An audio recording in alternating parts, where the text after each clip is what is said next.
বাসর ঘরে ঢুকেই দেখি স্ত্রী অন্যের সাথে শারীরিক সম্পর্কের চিহ্ন স্পষ্ট ফুটে আছে। রুমে ঢুকে দেখি ফুলের বাসরে ফুলগুলো দু একটা ছিঁড়ে শাড়িটা খোলা অবস্থায় শুয়ে আছে, আর তার সাথে শারীরিক সম্পর্ক হয়েছে কারো, তার চিহ্ন স্পষ্ট বোঝা যাচ্ছে। বাসর ঘরে প্রবেশ করে আমার মাথায় আকাশ ভেঙে পড়ল। আমি কেমন মেয়ে বিয়ে করে এনেছি যে আমার সাথে বিয়ে করে আসার পরে অন্য কারোর সাথে শারীরিক সম্পর্ক করেছে? বিয়ের প্রথম রাতে একটা ছেলের সাথে যদি এমন ঘটনা ঘটে, কতটা মারাত্মক কষ্ট আর মান সম্মানের ব্যাপার সেটা শুধুমাত্র একটা ছেলে ভালো জানে। ওর নাম তাসমিন। পরিবারের জোড়াজুড়িতে হুট করে 7 দিনের মাঝে ওর সাথে আমার বিয়ে হয়ে যায়, আর আমি হলাম তামিম। রুমের মাঝে কেউ নেই। খাটের উপর বসে আছে তাসনিমের দাদি, যে কিনা আমাদের বাড়িতে এসেছে। আশ্চর্যের ব্যাপার, তাসমিনের দাদি এগুলো দেখছে, কিন্তু ওনার মাঝে কোনো রকম খারাপ লাগা কাজ করছে না। আর উনি হয়তো কিছু বুঝতে পারছেন না, কারণ উনি বয়সের ভারে নুয়ে পড়ছেন, হয়তো বোঝার ক্ষমতাও হারিয়ে ফেলেছেন।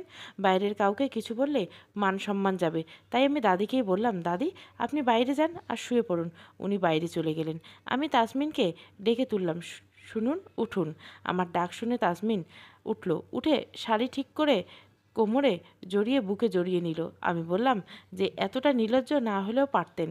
আপনার যদি কোথাও সম্পর্ক থেকে থাকে সেটা আপনার ফ্যামিলিতে জানাতে পারতেন, কিন্তু আপনি যে সেটা না করে আমার সাথে বিয়ে করে এসে আমার ঘরে, আমার সাথে সাজানো বাসর ঘরে আপনি অন্যের সাথে বাসর করলেন। তাসনিম আমার দিকে বড় বড় চোখ করে তাকিয়ে বলল, এ কি, আমার সাথে তো আপনিই ছিলেন, আর আপনি আমাকে এখন অপবাদ দিচ্ছেন? তাসনিম আমার দিকে অসহায় দৃষ্টিতে তাকিয়ে বলে, আপনার কি আমাকে পছন্দ হয়নি? আপনার যদি আমাকে পছন্দ না হয় তাহলে বলুন, আমি চলে যাচ্ছি। প্লিজ এভাবে আমাকে অপবাদ দিবেন না, আমার সতীত্বের উপর আঙ্গুল তুলবেন না। আপনি তো আমার কাছে এলেন, আমাকে স্পর্শ করলেন, নিজে আমার হাতে একটা আংটি পরিয়ে দিলেন, আমার সাথে শারীরিক মিলন করলেন, আর এখন আপনি আমাকে অপবাদ দিচ্ছেন যেগুলো আপনি করেননি, আমি অন্য কারোর সাথে করেছি।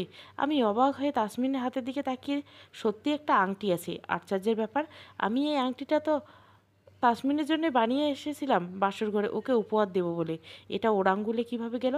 আমি আমার পকেটে হাত দিয়ে দেখি আংটির বাক্সটা আছে। দ্রুত বাক্সটা খুলে দেখি ভিতরে আংটি নেই। এখন এটা যদি পরিবারের মানুষকে বলতে যায়, দোষারোপ সবাই আমাকেই করবে, কারণ ওই আংটিটা তো তাসমিনের হাতেই আছে। তাসমিন আমার পায়ের কাছে এসে আমার পা জড়িয়ে ধরে বলে, প্লিজ আমাকে এত বড় অপবাদ দিয়ে তাড়িয়ে দিবেন না। আমি বুঝতে পারলাম আমার অজান্তে তাসমিনের সাথে কিছু একটা হয়েছে, হয়তো বিয়েবাড়িতে অনেক কিছুই আছে, তাদের মাঝে কেউ তাকে ধর্ষণ করে চলে গেছে, কিন্তু সেটা বুঝতে পারিনি। যেহেতু আমার বাড়িতে এসে তার সাথে এমন ঘটনা ঘটেছে, তাই তার কোনো দোষ নেই। আমি ব্যাপারটা বুঝিয়ে দিলাম না, বললাম, আরে আমি তো মজা করছি, আমি ছিলাম তোমার সাথে, কিন্তু কেউ ধর্ষণ করবে এমন কে আছে বাড়িতে? কেউ তো উপরে আসেনি, সারাক্ষণ তো সবাই নিচে ছিল। ঘটনাটি কি ঘটেছে আমাকে বের করতে হবে। তাসমিন আমাকে জড়িয়ে ধরে বলল, প্লিজ এমন মজা আমার সাথে করবেন না, আমি খুব ভয় পেয়ে গেছিলাম, আর আপনি আমার সাথে এমন হিংস্র জানোয়ারের মতো আচরণ আর করবেন না। তখন আমার খুব কষ্ট হচ্ছিল, আপনি নির্যাতন করেছেন আমার সাথে, আপনি আমার স্বামী বলে আমি কোনো প্রতিবাদ করতে পারছিলাম না। দেখুন আমার শরীরে কত আঘাতের চিহ্ন। আমি স্পষ্ট দেখতে পেলাম তাসমিনের শরীরের বিভিন্ন অংশের নখের আঁচড়, বিভিন্ন চিহ্ন। আমি বুঝতে পারছি না কোন জানোয়ারের হায়না তাসমিনকে অন্তত কষ্ট দিয়েছে, কিন্তু কিভাবে বোঝাবো তাসমিন আমি তোমার স্বামী, আমি এতটা জানো নেই। আমি তাসমিনকে বললাম, আচ্ছা কিছুক্ষণ আগে আমি তোমার সাথে কী কী করেছিলাম তোমার কি মনে আছে? তাসমিন বলল, হ্যাঁ মনে আছে। আমি বললাম, বলো তো কী কী করেছিলাম? তাসমিন বলল, আপনি রুমে প্রবেশ করার আগেই তো রুমের লাইটটা বন্ধ করে দিলেন, তারপর আমার কাছে আসলেন, আমি আপনাকে সালাম করলাম, কিন্তু আপনার পা দুটো ঠান্ডা বরফের মতো ছিল, আমি তো হাত দিয়ে চমকে গেছিলাম। তারপর আপনি আমাকে বললেন, ভয় পেও না, আমার পা এরকম ঠান্ডাই থাকে সবসময়, আর আপনি আংটি আমার আঙ্গুলে পরিয়ে দিলেন। জোরে ধাক্কা দিয়ে খাটের উপর ফেলে দিয়ে একটানে আপনি আমার শাড়ি খুলে নিয়ে আমার সাথে অন্তত বাজে ধরনের ব্যবহার করছেন, অনেক অত্যাচার করছেন, যেটা আমি সহ্য করতে পারছিলাম না। অনেক কান্না পাচ্ছিল, একটা সময় আমার জ্ঞান হারিয়ে যায়। তারপর জ্ঞান ফেরার পর দেখি আমার দাদি পাশে বসে আছে। আমি আর রাতে কথা বাড়ালাম না, না বাড়িয়ে তাসমিনকে নিয়ে শুয়ে পড়লাম। মাঝরাতে তাসমিনের গায়ে হাত দেখতে দেখি তাসমিনের পুরো শরীর ঠান্ডা বরফের মতো। আমি তো ভয় পেয়ে গেলাম, তাসমিন কি মারা গেল নাকি? ওর শরীর এতটা ঠান্ডা বরফের মতো হয়েছে কেন? এর কিছুক্ষণ পরে আমি খেয়াল করলাম তাসমিন চিৎকার করছে, প্লিজ আপনি আমাকে ছাড়ুন, এরকম করলে আমার অনেক কষ্ট হচ্ছে, প্লিজ। আর না, আমি আর পাচ্ছি না। আমি অবাক হয়ে গেলাম, তাসমিন এমন চিৎকার করছে কেন? ঘুমের মাঝে কোনো দুঃস্বপ্ন দেখছে? সন্ধ্যার ঘটনার জন্য আমার কাছে মনে হলো হয়তো সন্ধ্যায় যা কিছু হয়েছে তাই দুঃস্বপ্ন দেখছে। আমি ডাকছি, তাজনিম, তাজমিন। তাজমিন বলছে, প্লিজ আমাকে ছাড়ুন, হাত পা ছোড়াছুড়ি করছে। কিছুক্ষণের মাঝে দেখলাম তাসমিনের হাত পা অবশের মতো হয়ে আছে, কিন্তু ওর মুখের অদলের অনেক কষ্টের প্রকাশ করছে। হাত পা মনে হয় কেউ চেপে ধরে আছে। মুখভঙ্গি কিন্তু এখনও আগের মতোই আছে। প্লিজ আপনি আমাকে আর কষ্ট দেবেন না। আপনি আমার স্বামী, তাহলে আপনি আমাকে কেন ধর্ষণের মতো আচরণ করছেন? আমার প্রচণ্ড কষ্ট হচ্ছে। আমি খেয়াল করলাম গলায় একটা নখের আঁচড় বসিয়ে দিল কেউ। সাথে সাথে রক্ত গড়িয়ে পড়ল। তাসমিনের ফর্সা হাতে কারো আঙ্গুলের চিহ্ন ফুটে উঠেছে। আমার চোখের সামনে এমন আশ্চর্য ঘটনা দেখে আমি ভয় পেয়ে গেলাম।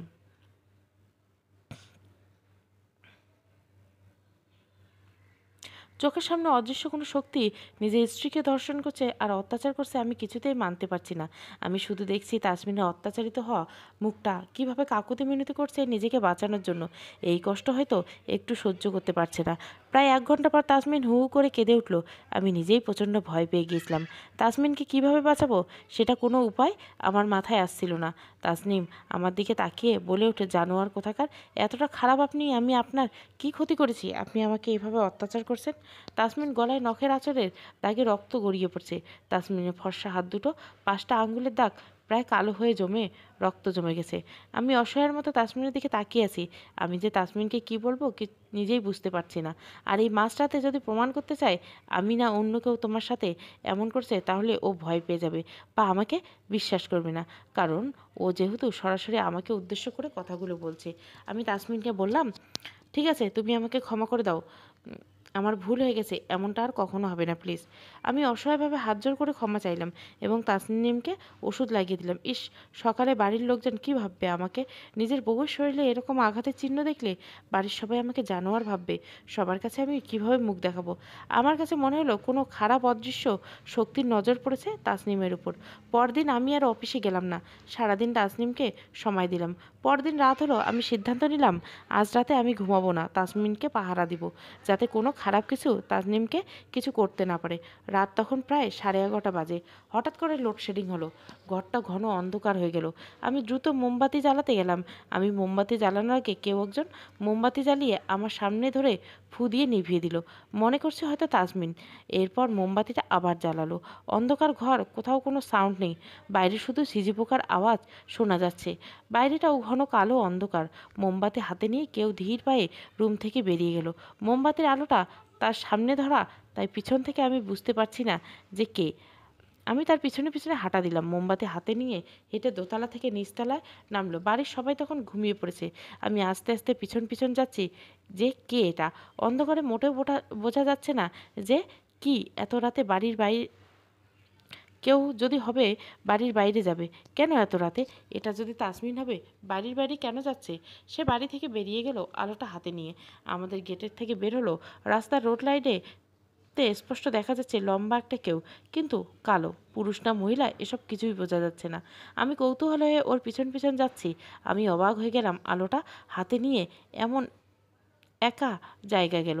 জায়গাটা আমাদের শহরের নামকরা কবরস্থান। কবরস্থানটা মেইন রোডের সাইডে একটা গলির মতো। সেই রাস্তা দিয়ে এগিয়ে গিয়ে অনেক বড় একটা বাগান, সেখানে জঙ্গলের মতো, সেখানেই ওই গোরস্থানটা। গোরস্থানের ভিতরে আসলো, গিয়ে ঢুকলো লোকটা, সাথে সাথে আলোটা নিভে গেল। আর পিছন থেকে কেউ বলে উঠে, আর যাস না, গেলে আর প্রাণে ফিরে পাবি না। কি ভয়ঙ্কর এক কণ্ঠ বলে উঠল। ভয় পেয়ে আমার পরাণ আঁতকে উঠে আমি পিছনে তাকিয়ে দেখি লাঠি হাতে কুঁজো একজন কেউ দাঁড়িয়ে আছে। বয়সের ভারে নুইয়ে পড়ছে। ঘন অন্ধকারে এই বাগানের মাঝে তাকে চেনাই যাচ্ছে না। এরপর আমাকে বলে উঠল, ভয় পাস না, আমি দাদি, তাসনিমের দাদি। তোকে আসতে দেখে আমি তোর পিছন পিছন এসেছি। দাদির আওয়াজ পেয়ে মনে হলো প্রাণ ফিরে পেলাম। আর একটু হলে প্রাণটা বেরিয়ে যেত আমার। আমি দাদির সাথে বাড়িতে এলাম। প্রচণ্ড রকমের ভয় পেয়ে গিয়েছিলাম। ভাগ্যিস দাদি ছিল। বাড়িতে এসে দেখি কারেন্ট চলে এসেছে। দাদি বলল, যা তুই রুমে যা ভাই, তোর বউ একা আছে। আমি রুমে গিয়ে দেখি তাসনিমের পাশে দাদি শুয়েছে। আমি তো অবাক হয়ে গেলাম, দাদি এখানে কিভাবে এলো? আমাকে দেখে দাদি বলে উঠল, এত রাতে কোথায় গিয়েছিলি? আমি ওয়াশরুমে এসেছিলাম, দেখলাম তাসনিম একা শুয়ে আছে তাই ওর পাশে শুয়েছিলাম। তাসনিম ঘুমিয়েছে তাই আর ওকে ডাকলাম না। আমি আবারও ভয় পেয়ে গেলাম। যদি তাসনিমের সাথে থাকে তাহলে আমি কার সাথে এলাম? এর মাঝে আমার মায়ের ডাক এলো, তামিম বাবা, তাসনিমকে নিয়ে এদিকে আয় তো। আমি তাসনিমকে না ডেকে নিজেই গেলাম। গিয়ে দেখি তাসনিমের দাদি অসুস্থ। মা আমাকে বলল, তোদের আর ডাকিনি, ওনার শরীরটা খারাপ, 2 ঘন্টা ধরে মাথায় পানি দিচ্ছি। আমি অবাক হয়ে গেলাম, এটা কি হচ্ছে? দাদি যদি এখানে থাকবে তাহলে তাসনিমের সাথেই বা কে ছিল, আর আমার সাথেই বা কে ছিল? আমি ভয় পেলেও নিজেকে সামলে নিলাম। যেভাবেই হোক সমস্যার সমাধান করতে হবে, কিন্তু কী উপায়ে করব? আমার কারো সাহায্য নিতে হবে।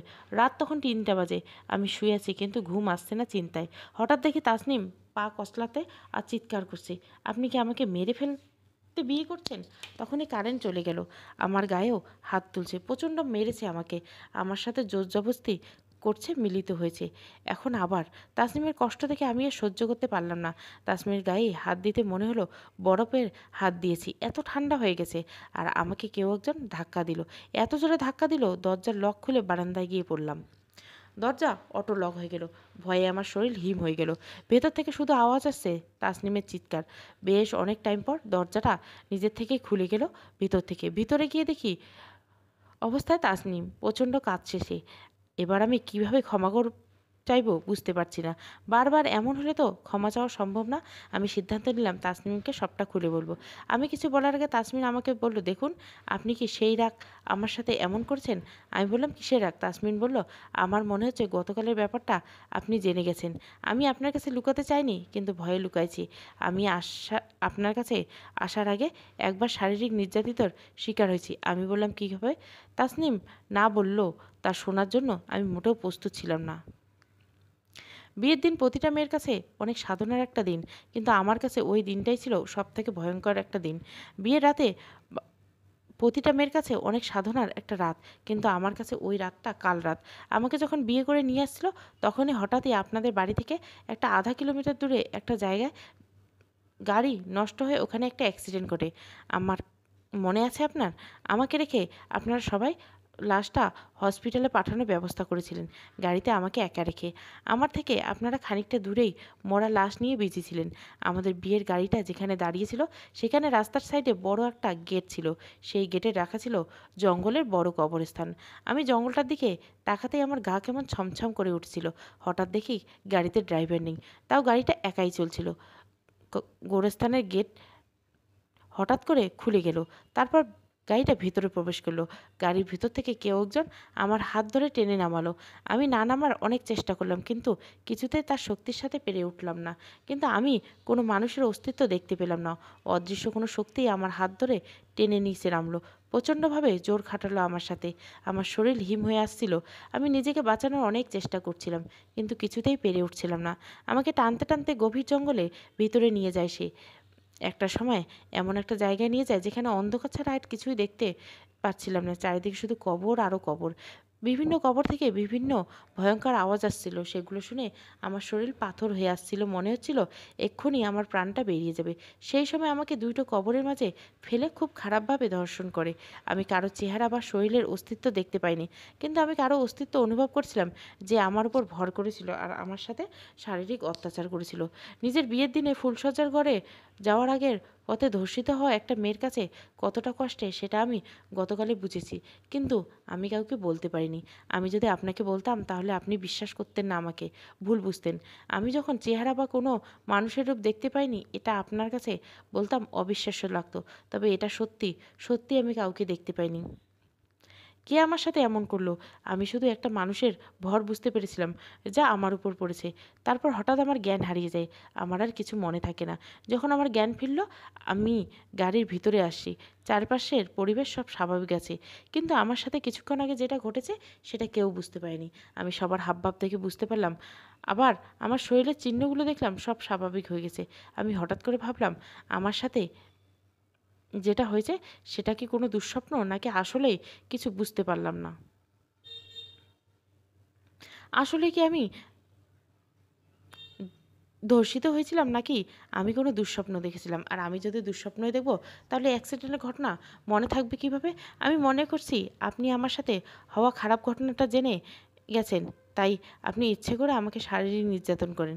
আমি তাসনিমের পুরো ঘটনাটা শুনে কিছুই বললাম না। শুধু তাসনিমকে বললাম, এটা তোমার খারাপ স্বপ্ন ছিল, ওরকম কিছুই হয়নি তোমার সাথে। কারণ এই মুহূর্তে তাসনিমকে যদি আমি বলি যে হ্যাঁ সত্যি তোমার সাথে খারাপ কিছু হয়েছে, তাহলে তাসনিম নিজেকে সামলাতে পারবে না।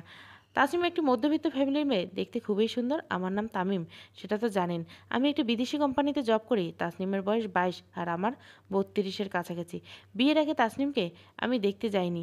পরিবারের সম্মতিতে আমি ওকে বিয়ে করি, কিন্তু বিয়ের পর এমন অঘটন ঘটবে ভাবতে পারিনি। আমি মনে মনে ভাবতে লাগলাম, এবার আমাকে কারো সাহায্য নিতে হবে। এই ঘটনায় কোনো মানুষের হতে পারে না।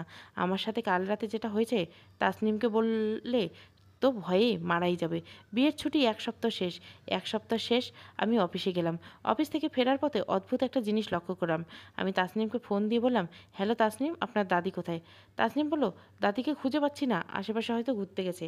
আমি তাসনিমকে কিছু না বলে ফোনটা রেখে দিলাম। কারণ আমি খেয়াল করলাম আমার গাড়ির সামনে দিয়ে তাসনিমের দাদি হেঁটে যাচ্ছে। বাসের সামনে দিয়ে হেঁটে যাচ্ছেন, কিন্তু বাস ওনাকে ক্রস করতে পারছে না। আমার মনে হচ্ছে এক্ষুনি দাদি উপর দিয়ে বাসটা উঠে যাবে। আমি খেয়াল করলাম বাসের আয়নায় তাসনিমের দাদির ভয়ঙ্কর রূপ দেখা যাচ্ছে। চোখ দিয়ে রক্ত পড়ছে, ওনার সাদা চুলগুলো উঠছে, আমার দিকে ভয়ঙ্কর দৃষ্টিতে তাকিয়ে আছে। সাথে সাথে গাড়িটা অ্যাক্সিডেন্ট করলো। তাসনিমের দাদির উপর দিয়ে দিয়ে গাড়িটা উঠে গেল। সাথে সাথে গাড়ির ড্রাইভার থামিয়ে দিল। সবাই বাস থেকে নেমে দেখি সেখানে কেউ নেই, কিন্তু ড্রাইভার আর বেঁচে নেই। এমন অদ্ভুত ঘটনায় আমি চমকে গেলাম। এই অ্যাক্সিডেন্ট নিশ্চয় তাসনিমের ওই ঘটনার কোনোভাবে জড়িত। আমি অনেক চিন্তিত মন নিয়ে বাড়ি ফিরলাম। বাড়িতে ফিরে দেখি তাসনিমের মনটা বেশ ভারী। আমি তাসনিমকে বললাম, তোমার কিছু হয়েছে? তাসনিম বলল, না। তাসনিম কিছু একটা লুকিয়ে গেল, বাট কী সেটা? রাতের খাবার খাওয়ার সময় দেখি জগ ভর্তি রক্ত, মাংসে মানুষের হাত পায়ের নখ। আমি দেখেই চমকে গেলাম। তাসনিম, এটা কী রান্না করছো? তাসনিম বলে, কেন? খাবারগুলো দেখো, আর জগে এটা কি তাসনিম? তাসনিম বলল, আমি জানি না এসব কী হচ্ছে। আমি তো সাদা পানিই রেখেছিলাম। মুরগির পরিবর্তে মানুষের হাত পা কীভাবে এলো? তাসনিম ভয়ে বেহুশ হয়ে গেল।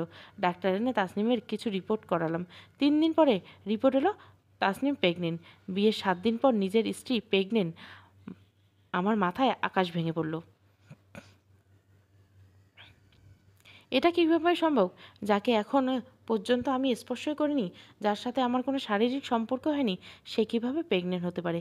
আমার মনে পুনরায় সন্দেহ জাগলো যে তাসনিম বিয়ের আগে নিশ্চয় কোনো একটা কাহিনী ছিল।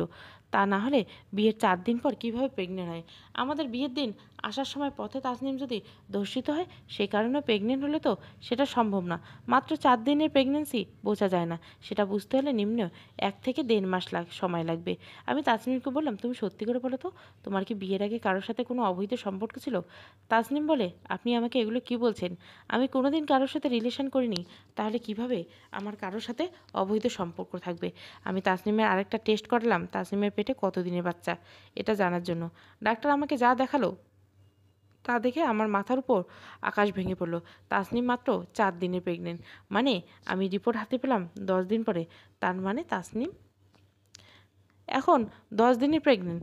যখন অসুস্থ হয়েছিল তখনকার দিনে প্রেগনেন্সি, মানে আমাদের বিয়ের দিন থেকে তাসনিম প্রেগনেন্ট।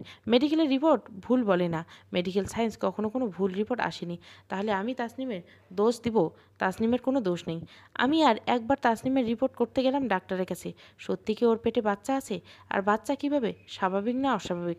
ডাক্তার পরীক্ষা করে বললেন, মাত্র 15 দিনে কখনোই এটা বোঝা সম্ভব নয় স্বাভাবিক না অস্বাভাবিক। এটা বুঝতে হলে কম করে আরও 2 থেকে 3 মাস লাগবে।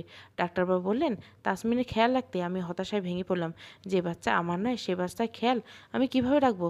আর বাচ্চাটা তাসনিমের গর্ভে আসলোই বা কীভাবে? তাহলে কি তাসনিমের সাথে যে অত্যাচার করেছে এটা তারই বাচ্চা? আমি আর দেরি না করে একজন হুজুরের সন্ধান করলাম, কারণ এই মুহূর্তে আমার হাতে আর কোনো উপায় নেই। আমাকে একজন হুজুরের সাথে দেখা করতেই হবে, আর আমার বিয়ের পর থেকে ঘটনাগুলো তাকে খুলে বলতে হবে। আমি খোঁজ নিয়ে একজন নামকরা হুজুরের কাছে গেলাম, যে এ ধরনের সব সমস্যার সমাধান করতে রাজি। হুজুরের কাছে গিয়ে আমি সব কিছু খুলে বললাম।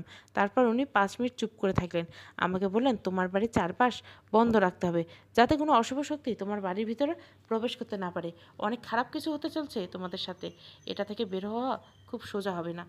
তবে আমি তোমাদের এ বিষয়ে কোনো সাহায্য করতে পারবো না, তাহলে আমার নিজেরই প্রাণের ঝুঁকি থাকবে, কারণ এ শক্তির সাথে আমার শক্তি পেরে উঠবে না। তখন আমি হুজুরকে বললাম, আপনি প্লিজ একটু সাহায্য করুন, যেটা করলে অন্ততপক্ষে এই সমস্যা থেকে আমরা মুক্তি পাবো। হুজুর বলল, আমি তোমাকে কিছু মাটি দিচ্ছি, তোমার বাড়ির পাশে ছড়িয়ে রাখবে। যদি কোনো খারাপ জিনের প্রভাব পড়ে তাহলে সে আর বাড়ির ভিতরে প্রবেশ করতে পারবে না। আমি হুজুরের কাছ থেকে এসে বাড়ির চারিপাশে মাটি ছড়িয়ে দিয়ে একটু নিশ্চিন্ত হলাম। মনে মনে ভাবলাম এবার হয়তো একটি পরিত্রাণ পাবো। সেদিন রাত্রে তাসনিম আর আমি ঘুমাচ্ছিলাম। অমাবস্যার রাত, চারিদিকে ঘন কালো অন্ধকার। বাড়িতে সেদিন কেউ ছিল না। মা বাবা মামার বাড়িতে বেড়াতে গিয়েছিল। রাত তখন 12:30 বাজবে। হঠাৎ আমার কাছে মনে হলো বাইরে থেকে কারো কান্নার আওয়াজ আসছে। কান্নার আওয়াজটা এমন অদ্ভুত যেন প্রাণ কেড়ে নিচ্ছে। গভীর রাতে চারিদিকে অন্ধকার, শুনশান নীরবতা। কান্নার আওয়াজটা যেন সব কিছু ভেদ করে আমার প্রাণে এসে লেগছে। আমি আর ঘুমিয়ে থাকতে পারলাম না। ওই কান্নার আওয়াজ আমার এত অস্থির লাগছে, আমি দরজা খুলে বাইরে বেরোলাম কে কাঁদছে দেখার জন্য। যে কোনো মানুষকে প্রাণে মেরে ফেলার জন্য যথেষ্ট এই কান্নার আওয়াজ। আমি দোতলা থেকে উঁকি মেরে দেখলাম নিচতলায় কান্নার আওয়াজ। আমি আস্তে আস্তে ধীরে নিচতলায় নামলাম। নিচতলায় দেখলাম কোথাও কেউ নেই। এবার কান্নার আওয়াজটা দোতলা থেকে আসছে। দোতলায় তাকিয়ে দেখি সাদা কাপড়ে মোড়ানো কেউ একজন দাঁড়িয়ে আছে। তার কাছ থেকে আসছে। আমার হৃৎপিণ্ড থরথর করে কাঁপছে। এটা আমি কি দেখছি? বিদ্যুতের বাতি মাঝে মাঝে জ্বলছে, নিভছে, হুট করে লোডশেডিং হচ্ছে, আবার কারেন্ট আসছে। আমার হাত পা ঠান্ডা হয়ে আসছে। আমি আস্তে আস্তে 1 পা 2 পা করে দোতলায় উঠলাম। যখন আমি দোতলায় উঠলাম তখন আবার লোডশেডিং হয়ে গেল। অন্ধকারে কিছু দেখা যাচ্ছে না, কিন্তু সাদা কাফনে মোড়ানো একটা মানুষ দেখা যাচ্ছে। কিন্তু ও দাঁড়িয়ে করুণ সুরে কেঁদে যাচ্ছে। আমি বুঝতে পারলাম এটা স্বাভাবিক কিছু না। এটা কোনো মানুষ হতে পারে না, আমার ফ্যামিলির কেউ না। আমি দৌড়ে গিয়ে নিজের রুমে প্রবেশ করতে যাচ্ছিলাম, ঠিক সে সময় এসে আমাকে ধাক্কা মেরে ওখান থেকে খানিকটা দূরে ফেলে দেয় আর দরজা খুলে ভিতরে প্রবেশ করে। আবার শুরু হয় তাসনিমের চিৎকার। অত্যাচারিত হচ্ছে তাসনিম ভেতরে। প্রায় 1 ঘন্টা পর থেমে গেল তাসনিমের চিৎকার। আমি ভেতরে প্রবেশ করে দেখি তাসনিম জ্ঞান নেই। আমি তখন ভাবলাম হুজুর যে মাটি দিল সেটা তো চারিপাশে ছড়িয়ে দিলাম, তাহলে কিভাবে ভেতরে প্রবেশ করলো? সেদিন রাতে আমার আর কিছুতেই ঘুম হলো না। তাসমিনের জ্ঞান ফিরছে না। আমি তাসমিনের অনেক জ্ঞান ফেরানোর চেষ্টা করছি, কিন্তু তাসনিম সেরকম অবচেতন আছে। এভাবে রাত কেটে গেল। এরপর আরেক রকম চমক যাওয়া ঘটনা ঘটলো। দেখলাম তাসমিমের দাদি আমাদের দুজনের মাঝে শুয়ে আছে। আমি তো অবাক হয়ে গেলাম। আর চোখের পলকের মাঝে উনি আমাদের দুজনের মাঝে কিভাবে এলেন? তারপর হঠাৎ করে আমি খেয়াল করে দেখি উনি ঘুমন্ত অবস্থায় বড় বড় চোখ করে চোখ মেলে তাকালেন আমার দিকে। ওনার তাকানো দেখে আমার প্রাণ যায় যায় অবস্থা। আমি বললাম, এ কি দাদি, আপনি এখানে? আপনি তো মা বাবার সাথে আত্মীয়র বাড়িতে গিয়েছিলেন, সেখানে কিভাবে এলেন? আর কোথায় ছিলেন আপনি? দাদি বলল, যখন যে দোতলা দিয়ে ঘোরাঘুরি করছিল, তুমি যার কান্নার আওয়াজ শুনছিলে, ওটা আমি ছিলাম। রাত এখনও খানিকটা বাকি। ওনার কথা শুনে আমি ঘামছি প্রচণ্ড। দাদি বললেন, ওই কান্না আমার ছিল বলে অদ্ভুতভাবে হেসে দিলেন। তুমি ভয় পেলে কেন? আমি তো তোমাকে বলতেই যাচ্ছিলাম যে আমি তোমার দাদি। কেউ একজন আমাকে ধাক্কা দিয়ে ছিল, খুব ব্যথা পেয়ে কাঁদছিলাম। তোমার সাহায্য চাইবো তার আগে তুমি ওদিকে চলে গেলে, তাই আমি তাসনিমের পাশে এসে শুয়ে পড়লাম। আমি তাসনিমের কোনো বিপদ হলে বুঝতে পারি। আমার কাছে মনে হলো তাসনিমের কিছু হবে, তাই কাউকে কিছু না জানিয়ে এত রাতে ওখান থেকে চলে এসেছি। এরই মাঝে মায়ের ফোন এলো, বাবা, তাসনিমের দাদিকে পাওয়া যাচ্ছে না। আমি বললাম, মা, উনি বাড়িতে চলে এসেছেন, চিন্তা করো না। এর মাঝে তাসনিম চোখ খুলে দাদিকে দেখে চিৎকার দিয়ে ওঠে। আমাকে এসে জড়িয়ে ধরে বলে, আমাকে বাঁচান, দাদি আমাকে মেরে ফেলবে। তাসনিম আমাকে দাদি সম্পর্কে যা বলল, আমার পায়ের নিচের মাটি সরে গেল। তাসনিম আমাকে তা শুনে আমার ভয়ে আমার শরীর আবারও হিম হয়ে গেল। তাসনিম আমাকে বলল, আপনাকে একটা কথা বলবো বলবো করে আর বলা হয়নি। এখন আমার মনে হচ্ছে আপনাকে কথাটা বলা খুব জরুরি। আমি বললাম, কী কথা বলো? তাসনিম আমাকে বলল, আমার সাথে যা কিছু হচ্ছে এই সব কিছুর জন্য দাদি দায়ী। আমি বললাম, দায়ী দাদি মানে? তাসনিম তখন বলল, গত 2 দিন আমি যখন দেখেছি তা শুনলে আপনি শিউরে উঠবেন। আমি বললাম, কী দেখেছো তুমি?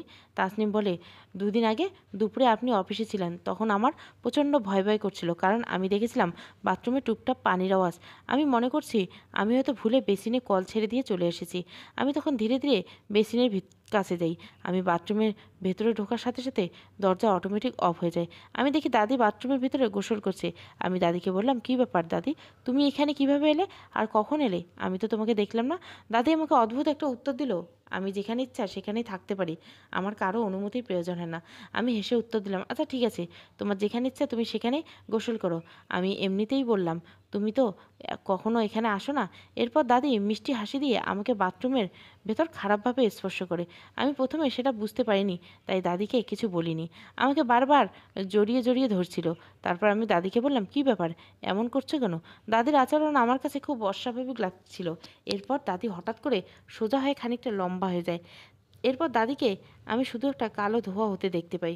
কালো অন্ধকারের মতো হয়ে যায়, মানুষে পরিণত হয়ে যায়, যার চেহারা গোলাকার আকৃতি আমি বুঝতে পারি না। কেমন চেহারা, সেজ্জতা কালো ধোঁয়ার মতো হয়ে যায়। আর সেই ধোঁয়া আমাকে বাথরুমে ফেলে শারীরিক নির্যাতন করে। আমি প্রচণ্ড ভয় পেয়ে যাই। আমার শারীরিক নির্যাতন থেকে আমার মনে হচ্ছিল হয়তো আমাকে এখনই প্রাণে মেরে ফেল, কারণ আমি কখনো ভাবতেই পারিনি একটা মানুষের থেকে কিভাবে এরকম অদৃশ্য শক্তিতে পরিণত হয়। দাদির কাছে খারাপ কোনো শক্তি ভর করেছে। আপনি আমাকে বিশ্বাস করুন, আমি একটুও মিথ্যে বলছি না। তারপর দুদিন রাতে আপনি আমার পাশে ঘুমিয়ে থাকলো, দাদি সে আমার কাছে ঘুমিয়ে থাকতো, কিন্তু আপনি সেটা বুঝতে পারেন না। আমি আপনাকে বলার চেষ্টা করি, তখনই দাদি আমার মুখ চেপে ধরে আমাকে প্রাণে মেরে ফেলার হুমকি দেয়। আপনি যখন রাতে ঘুমিয়ে যান, দাদি আমাকে সরিয়ে দিয়ে আমার সাথে অবৈধ মেলামেশা করে। দাদি একটা বয়স্ক বৃদ্ধা মহিলা থেকে মানুষে পরিণত হয়, একটা পুরুষের মতো আকৃতি হয়ে যায়, কিন্তু চেহারার অস্তিত্ব বোঝা যায় না। গেলে সে যে একজন পুরুষ সেটা আমি বুঝতে পারি। তাসনিম আমাকে এটা বলে আমার দাদি হতে পারে না। আমি তখন তাসনিমকে সবটা খুলে বললাম, তোমার সাথে এতদিন যা হয়েছে সেটা আমি ছিলাম না। আমি বিয়ের পর আজও তোমাকে ছুঁয়ে দেখিনি। তাসনিম বলে, আপনি আমাকে স্পর্শ না করলে এ বাচ্চা কিভাবে এলো? আমি তাসনিমকে বললাম, খারাপ কোনো জিন এটা করেছে, তুমি বুঝতে পারনি। তাসনিম ভয়ে বলল, কেমন একটা করেছিল? নতুন একজন ডাক্তার এসেছে শহরে, ডাক্তারের পাশাপাশি নাকি জিন সমস্যার সমাধান করে। তাসনিম একাই গেল ডাক্তারের কাছে। তাসনিমের পুরোটা শুনে উনি তাসনিমের ট্রিটমেন্ট শুরু করলেন। তাসনিমকে বললেন তাসনিমের উপর খারাপ আত্মার নজর পড়েছে, কিন্তু চিন্তার কিছু নেই, উনি সব ঠিক করে দিবেন। উনি তাসনিমকে বলে দেন, আজ রাতে একটা খারাপ কিছু ঘটবে আপনার বাড়িতে, বিষয়টা সহ্য করার ক্ষমতা থাকবে না, কিন্তু আমি আছি, সব সমস্যা ঠিক করে দিব। উনি তাসনিমকে ভরসা দিলেন, আর কিছু জিনিস দিলেন যার ফলে আমাদের সব সমস্যার সমাধান হবে। সেদিন রাতে দুজনে শুয়ে আছি, কেমন একটা পৈশাচিক গন্ধ পাচ্ছিলাম। গন্ধটা এতটাই বিশ্রী আমি সহ্য করতে পারছি না। মাঝরাতে রুমের মাঝে এত বাজে গন্ধ কীভাবে এলো আমি ভাবতেই পারছিলাম না।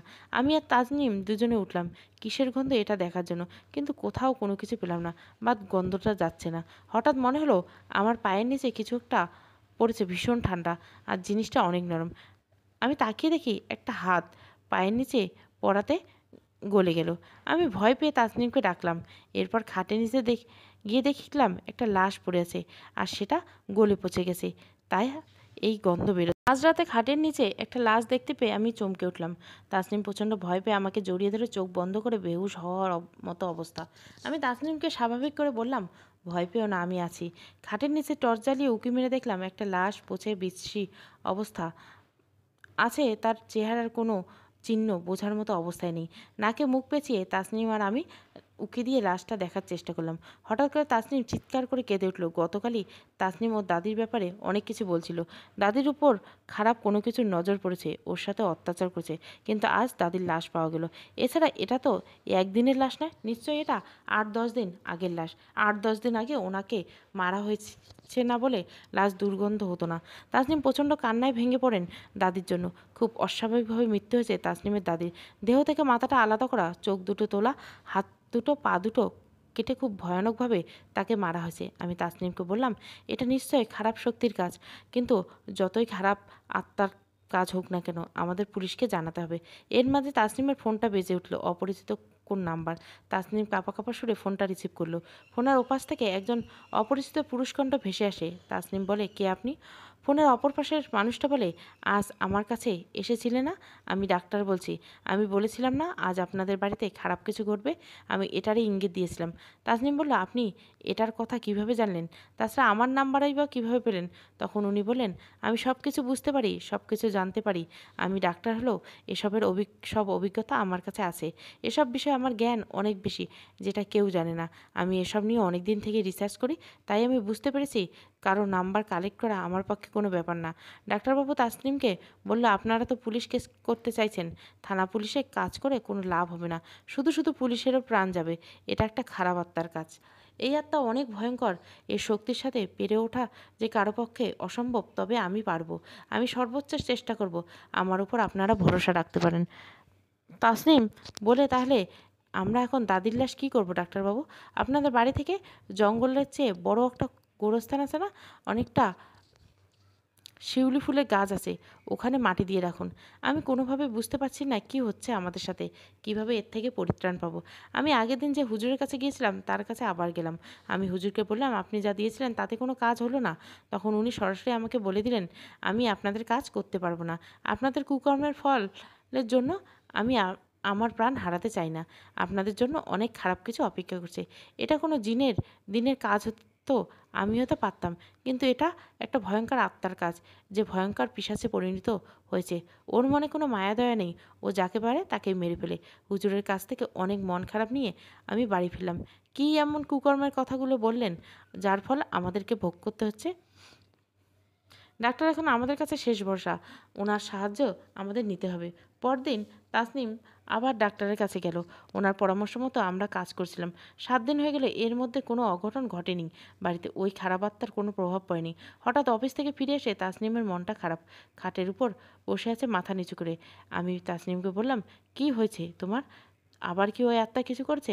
তাসনিম বলল, না গো, এই ব্যাপারে আর কোনো কিছু ঘটেনি, তবে আমার মন অন্য কারণে খারাপ। আমি বললাম, কি হয়েছে? তাসনিম তখন আমাকে বললে, আজ ডাক্তারের কাছে গিয়েছিলাম, যখন গেছি তখন ওখানে একটা রুগী এসেছিল, তাকে দেখে আমার মনটা অনেক খারাপ হয়ে গেল। আমি বললাম, কেন? মেয়েটার সাথে অনেক খারাপ কিছু করা হয়েছে। মেয়েটি ডাক্তারবাবুর কাছে বসে খুব কেঁদেছিল। আমি জিজ্ঞেস করলাম, কি হয়েছে ওনার? ডাক্তারবাবু বলল, ওর সাথে অনেক খারাপ কিছু হয়েছে। ওই মেয়েটি মৃত, ও কোনো সাধারণ মানুষ না, একটা আত্মা। আমি ডাক্তারবাবুর কথা শুনে ভয় পেয়ে গেলাম। ও একটি আত্মা মানে? ডাক্তারবাবু হো হো করে হেসে দিয়ে বলল, আজকাল আপনাদের উপর যেভাবে আত্মার প্রভাব হচ্ছে তাই একটু চমকে দিলাম। ওনার নাম মনু, উনি ধর্ষণের শিকার হয়েছে, ওনার ট্রিটমেন্ট আমি করেছি। এটা নিয়ে আমার মন খারাপ। তাসনিমকে বললাম, তুমি আর এটা নিয়ে ভেবো না। তাসনিম আমাকে বলল, আমিও তো ধর্ষণের শিকার হয়েছি। তাই ওনার কথা শুনে আমার মনটা খুব খারাপ হয়ে গেল। হঠাৎ করে সে রাতে তাসনিমের ফোনে একটা ফোন আসে, স্ক্রিনে ভেসে উঠল অনু নাম। তাসনিম বলে, এ নামে তো আমি কোনো নাম্বার সেভ করিনি, এই নাম্বার থেকে কিভাবে ফোন করলো আমার কাছে? আমি বললাম, রিসিভ করে হয়তো কবে কার নাম্বার তুমি সেভ করে রেখেছ তোমার খেয়াল নেই। তাসনিম ফোনটা রিসিভ করলো। ফোনের ওপাশ থেকে অনুরাগের মেয়েটি বলে উঠল, কেমন আছো তাসনিম? তাসনিম বলল, ভালো আছি, বাট আপনি কে? আপনাকে তো চিনতে পারলাম না। ফোনের ওপাশ থেকে বলল, আমাকে কেউ চেনে না তাসমিন, কিন্তু আমি সবাইকে চিনি। তাসমিন বলল, মানে? তখন অনু নামের মেয়েটি বলল, আমি সত্যি আত্মা, আমি কোনো মানুষ না, বলে হু হু করে হেসে উঠল। তাসমিন ওনার হাসিতে চমকে গিয়ে বললেন, প্লিজ এভাবে ঠাট্টা করবেন না। আপনাকে তো আমি আমার নাম্বার দেইনি, আর আমার ফোনে কিভাবে সেভ হলো? অনুপর হু হু করে হেসে উঠল। তাসমিন বলল, আপনি আমাকে কেন ফোন দিয়েছেন একটু বলবেন? তুমিও তো ধর্ষণের শিকার, আমিও ধর্ষণের শিকার, তাই আমি তোমাকে ফোন দিয়েছি। তাসমিন বলল, আপনি আমার বিষয়ে এত কিছু জানলেন কীভাবে? তখন অনু বলল, ঘরের দরজাটা খোলো তাসনিম। তাসনিম এক পা দুপা করে ঘরের দরজাটা খুলতেই দেখলাম লাল বেনারসি পরে, ঠোঁটে গাঢ় কালো লিপস্টিক পরা, ঠোঁটের কোনা দিয়ে রক্ত গড়িয়ে পড়ছে, চুলগুলো ছেড়ে দাঁড়িয়েছে অনু নামের মেয়েটা, কানে ফোন নিয়ে। তাসনিম অনুকে দেখে প্রচণ্ড ভয় পেয়ে চিৎকার মেরে ওয়ালের সাথে বাড়ি খেয়ে মাথা ফাটিয়ে ফেলে। অনু নামের মেয়েটা এত বীভৎসভাবে হাসছে, তারপর হাওয়ায় মিলিয়ে গেল কোথায় সেটা জানি না। পরদিন আমি তাসনিমকে বললাম, নিশ্চয় তোমার কোনো পাপ আছে, তোমাকে বিয়ে করে আমার জীবনে আমি একটুও শান্তি পেলাম না। কোত্থেকে কোন আত্মার অবৈধ বাচ্চা বহন করছো, তার উপর আবার কোন পাপ করেছো তার কোনো ঠিক নেই। তোমার জন্য খারাপ আত্মার নজর পড়েছে আমাদের বাড়িতে, একটা দিনও শান্তি পেলাম না। সত্যি করে বলো তো তাসমিন, কোথায় কি পাপ করে এসেছিলে? নিশ্চয়ই তুমি কোনো মেয়ের সাথে কোনো অন্যায় করেছিলি, তাই তোমার সাথে এরকম হচ্ছে। তাসনিম আমাকে কেঁদে কেঁদে বলে, বিশ্বাস করুন, আমি খুব একটা সাধারণ একটা মেয়ে, আমি কোনোদিন কোনো অন্যায় করিনি, কোনো পাপ কাজ করিনি, আমি নিজেও জানি না আমার সাথে এগুলো কেন হচ্ছে। তাসনিম অনেক রাগারাগি করে আমি অফিসে চলে গেলাম। তারপর চমকে গেলাম ডাক্তারবাবুর কথা শুনে, ওনার মাঝে নতুন রহস্যের গন্ধ পেলাম। অদৃশ্য ধর্ষণ প্রথম পর্ব ভালো লাগলে অবশ্যই লাইক, শেয়ার এবং সাবস্ক্রাইব করবেন। Thank you for watching.